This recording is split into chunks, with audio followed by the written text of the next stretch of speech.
It is extremely important to teach this generation of kids about journalism. This is the digital age. This is social media age. You need to be able to distinguish between what looks like it's fake and what is not fake.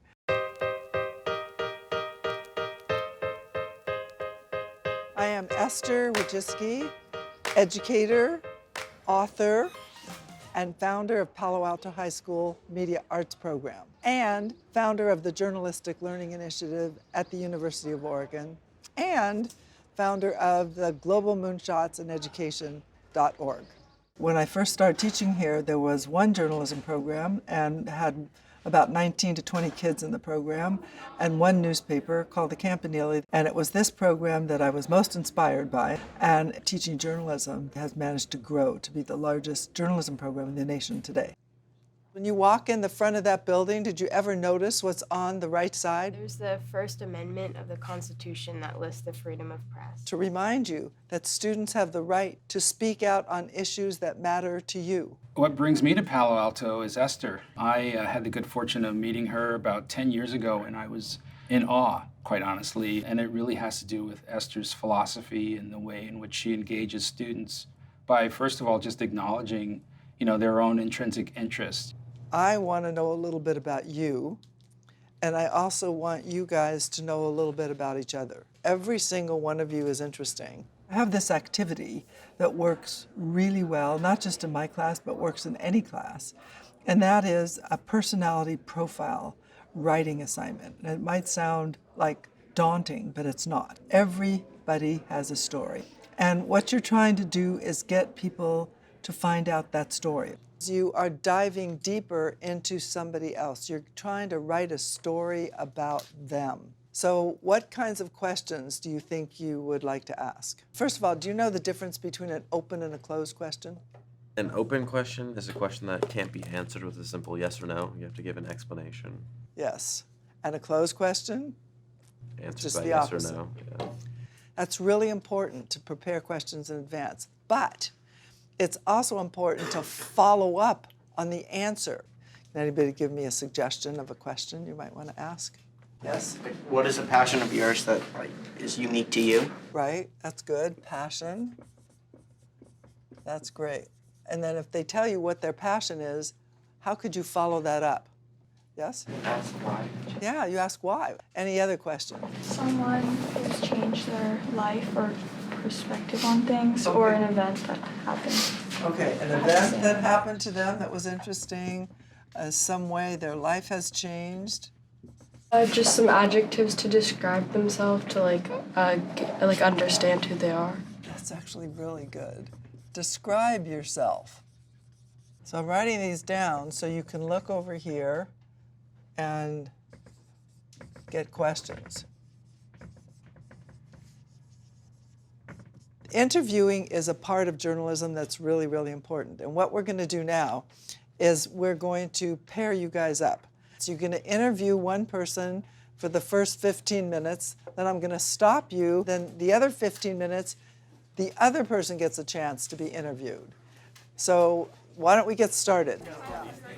Take notes, you guys. What I'm doing is I'm training them to work collaboratively and as part of a community and to feel like they're part of a team. Okay, what's your name? How would you describe yourself? Do you have many siblings? Just starting off in the conversation, I was like describe yourself. Who are you? What is the main reason that you play sports? Well, there's obviously the nervous aspect of it because you've never talked to that person before. Once you get into it, you just have a natural conversation with someone. Where would you want to go? Maybe LA because that's where a lot of my family is. I think it's really cool, and it feels different asking a stranger all these questions rather than someone you already know. I think if you're done in 10 minutes, it means that you didn't really delve into any detail. So if you talk to a person and you say oh, so tell me about your passion, and they're like, oh, my passion is raising dogs, and then you just stop at that, that's not enough. You have to find out how long they've been raising dogs and why they like raising dogs and what kinds of dogs they like to raise. So you have to build on the questions. What's something about yourself that you don't tell many people? Like, I kind of try to take school, more seriously than it seems on the outside. It's difficult to suddenly try to go super deep into the life of someone who you've almost never talked to before. And it's also difficult to hone in on one specific area of focus because people have so many different interesting things about them. So to focus in on one thing to write your profile on. Since you seem to know yourself pretty well, what do you think other people misunderstand about you? That's a good question. So I just got back from studying abroad in Argentina, and a lot of people expected me to come back a different person. I'm trilingual, so I read different type of newspapers, and then to really learn the word from different perspectives. For example, like the coronavirus disease. How does that affect you? Or empathetic, I guess. Easy for me to understand other people's points of view, or where they're coming from. Does that make sense? Yeah. How do they figure out what's most important and all that? That is the key. They're going to be looking for that one thing that they can build their whole personality profile around. It's not only the foundation of journalism, this activity, it's the foundation of thinking. Because what are you doing? You are first interviewing, you are collecting information, and then you're figuring out what's most important about that information, and then you are communicating that in a way that other people want to read it. So you guys are really engaged in talking to each other, which is the goal of this class, and you're also finding out some really interesting information, or you wouldn't keep talking to each other. This is a community, and nobody can put out a newspaper or a magazine or be on a television show or do podcasts or do any of that stuff by themselves. You always need a team. And that's part of what you're learning in here is how to work with everybody. So I wanted to have some volunteers to tell me, what did you learn about the other person? Okay, your name, please. Rachel. Rachel. And I learned how much Tony is involved in the community. Oh, can you give us an example? He does a lot of volunteer work in East Palo Alto, and he has a leadership role at Pali. Fantastic. Congratulations. That's great. So this is Akio. No, and he was really cool. So he's a dancer, and he was telling me that he also choreographs, and he was telling me about basically the artistic mindset behind choreographing and also the difficulties of trying to portray what choreographers want, but also trying to keep your own kind of individuality when you're dancing.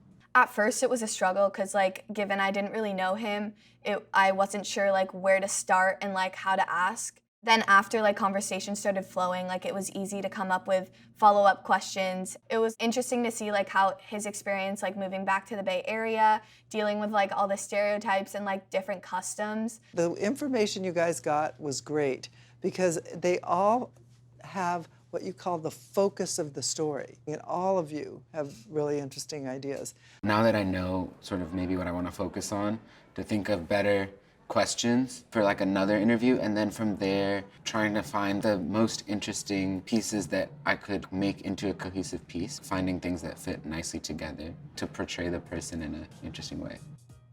I think journalism is a pathway to helping students, no matter what they choose to do in life, to be prepared to become discerning, just interpreters of what's going on. I want them to be independent thinkers, and I want them to have these basic skills. I call them 4 C's. It's communication skills, collaboration skills, critical thinking, and creativity. Those are the main things. And I'm using all these assignments to teach those skills. So let's see if we can't produce people that have those skills. So what'd you find out about Annika? That favorite color is blue, and her... Well, let me just tell you that. You can never start a story with my favorite color is blue, unless that could it be pretty ties interesting. to... That could be pretty interesting. How could it be I mean, not in this case, but it could be pretty interesting.